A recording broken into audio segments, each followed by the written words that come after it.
Matrix Resurrections is on the way, and I didn't think the trailer looked great at all, but let's not forget where it all started with this incredible, dazzling phenomenon that was the first Matrix movie. Let's take a look back at 10 things you need to know about The Matrix. Whoa. A reluctant coordinator. Legendary Hong Kong stunt coordinator Wu Ping Yan initially refused to work on the film. Even after receiving the script, which he liked, he hoped that by asking for a high fee it would turn off the Wachowskis, and it didn't. He next formulated what he considered an impossible request. He said that he'd only agree if he had complete control of the fights, and that he'd train the actors for 4 months before they shoot. The Wachowskis complied with his request. I've got no idea why this guy resisted doing the film so much. He just sounds like a grumpy bastard, but I'm so happy he did do it, because the fights in The Matrix are beyond incredible. They don't feel like martial arts fights we'd seen in movies before. They were just new, they were inventive. They had this incredible flair, and they took martial arts into the new millennium. From Agent J to fighting agents. None other than Will Smith was approached to play Neo, but turned down the offer in order to star in Wild Wild West. He later admitted that at the time he was not mature enough as an actor, and that if given the role, he would have messed it up. He had no regrets, saying that Keanu was brilliant as Neo. Personally, I agree. I don't think that Will Smith had done anything serious by that point, and he probably would have camped up The Matrix a bit too much. I do think if Will Smith had taken it, his aesthetic probably would have been too similar and reminded people of Men in Black. You know, the black suit, the black glasses. I just feel like it would have lessened the effect of this, and it would have just been remembered as a kind of another movie where Will Smith looks cool. That would be hilarious though. Imagine if you played the character like Agent J entering The Matrix, and that would have been priceless. The Matrix is everywhere.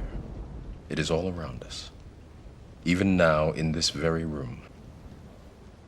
It is the world that has been pulled over your eyes to blind you from the truth.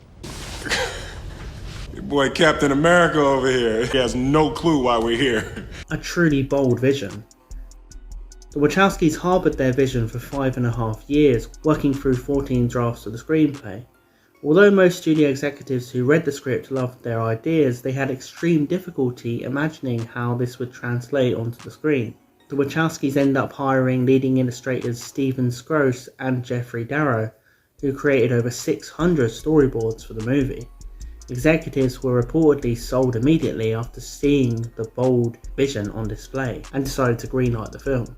Imagine being presented with The Matrix on your desk. It must have been intimidating. You know, this inventive, new, incredible film that's going to blow cinema out of the water. And I'm sure they would have thought this is either going to bomb crazily or be a mind-blowing success. And luckily enough, it was the biggest thing on earth. A Speedy Reunion and a musical Trinity. Sandra Bullock had been offered the role of Trinity but ended up turning it down.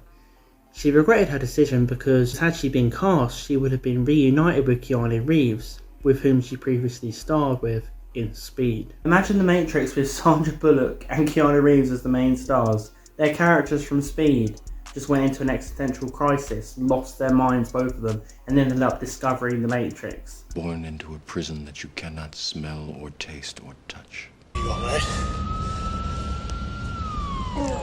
Janet Jackson was initially approached for the role of Trinity, but scheduling conflicts prevented her from accepting it. Jackson actually said turning down the role was very difficult for her, and she later referenced the film in the intro and outro interludes on her 10th studio album Discipline, links to the Terminator.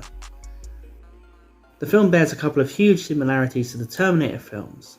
For example, the film takes place in a dark post-apocalyptic world in which machines have took control. Morpheus and his resistance are fighting to free humanity from the machines and the Matrix computer program. Neo is prophesied to be the chosen one who will destroy the Matrix and end the war between man and machines. Neo works as an employee of a computer company and is also a computer hacker. Agent Smith, a law enforcement program, has the ability to change into the form of other individuals in the Matrix, and one of the weapons Neo uses on the agents is a minigun. But despite all this, you'd never call The Matrix a Terminator ripoff. I mean, The Matrix is one of those examples of film which puts so many things into a pot. There's so many science fiction influences. and then just unleashes it, and it just makes a dramatic springboard into something that's entirely its own and incredibly influential for a new generation.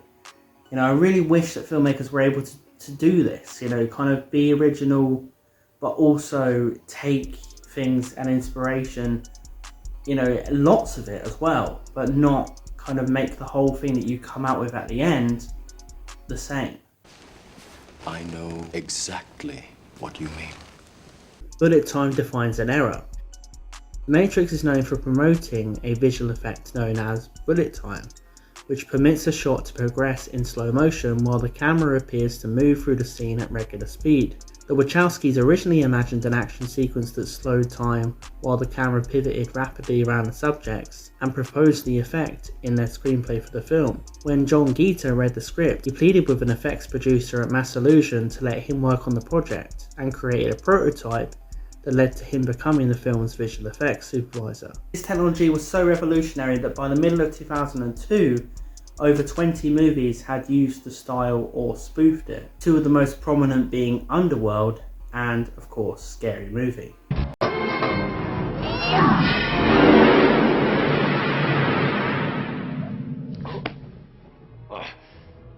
Who's the one?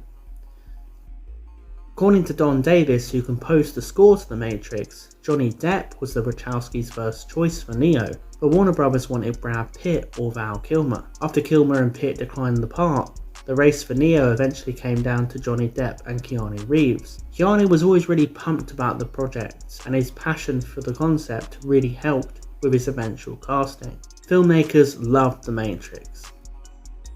Many filmmakers and science fiction creators have a very positive perspective on The Matrix. William Gibson, a key figure in cyberpunk fiction, called the film an innocent delight I hadn't felt in a long time, and said Neo is his favourite ever science fiction hero. Joss Whedon called the film his number one and says it works on whatever level you want to bring to it. Darren Aronofsky said that he walked out The Matrix thinking, what kind of science fiction movie can people make now? Actor Simon Pegg stated that The Matrix provided the excitement and satisfaction that The Phantom Menace failed to inspire, also naming it the coolest film he had ever seen. I like it. Quentin Tarantino counted The Matrix as one of his 20 favourite movies from 1992 to 2009, and James Cameron called it one of the most profoundly fresh science fiction films ever made. Enter The Matrix. As well as the two sequels, The Matrix blasted its way into the video game world with two console games based on the universe. Enter The Matrix first arrived in May 2003, the same month as the sequel, The Matrix Reloaded. This is a game I played when I was younger, and I personally loved the game. I thought it was the coolest thing ever to shoot in bullet time, fight in slow motion, and of course, try my luck against agents. For me, this game perfectly captured the vibe and style of The Matrix, and that's not easy to do considering how standalone and iconic that movie is. I think it's a very impressive and underrated game. In a world where so many game adaptations of films are terrible, Enter the Matrix was the closest you could get to being in that universe, and I loved it. The game got a mixed reception at the time, but despite this, Enter the Matrix has sold 5 million copies as of May 2004. The Path of Neo landed on consoles in 2005 and allowed gamers the chance to play as the One, something missing from Enter the Matrix. I don't know, this game for me wasn't as slick and memorable as Enter the Matrix. I kind of preferred the underdog feeling of that first game. It turns out controlling someone who essentially becomes indestructible isn't actually that fun. I also think Path of Neo feels a bit more clunky and fiddly than Enter the Matrix. I don't know, it's just a bit of a disappointment for me. I highly recommend Enter the Matrix, and you never know, you might enjoy the Path of Neo, especially if you're someone who has appreciation for the Matrix sequels. Morpheus and Smith. For the man who introduces Neo to the true reality, Morpheus, many interesting actors were considered, including Gary Oldman, Samuel L. Jackson, Morgan Freeman, Denzel Washington, Anthony Hopkins, Malcolm McDowell, and Robert De Niro. The Wachowskis of course settled on Lawrence Fishburne, who is truly iconic in the role and one of the most memorable characters of the 90s. As for Morpheus' bitter enemy Agent Smith, actors such as Jean Reno and Chris Maloney were considered, but in the end the Wachowskis approached Hugo Weaving to play Agent Smith after liking his performance in the 1991 movie Proof. Hugo got immediately stuck in, saying he was dedicated to Agent Smith as he found him fascinating but at the same time amusing. The actor actually ended up undergoing hip surgery after being injured during fight training, which completely shifted the shooting schedule and ended up with all of Weaving's scenes having to be filmed at the end of production in order to give him time to heal. You hear that, Mr. Anderson? That is the sound of inevitability. It is the sound of your death. Goodbye, Mr. Anderson. My name is Neo. So there you have it, guys, 10 things you need to know about The Matrix. Let me know in the comments what you think about any of the things I've said in this video. Please click on another 10 things you need to know about on the screen right now, or even click on my angry reaction to The Matrix Resurrections trailer. Thanks for watching, everyone. Until next time, stay geeky.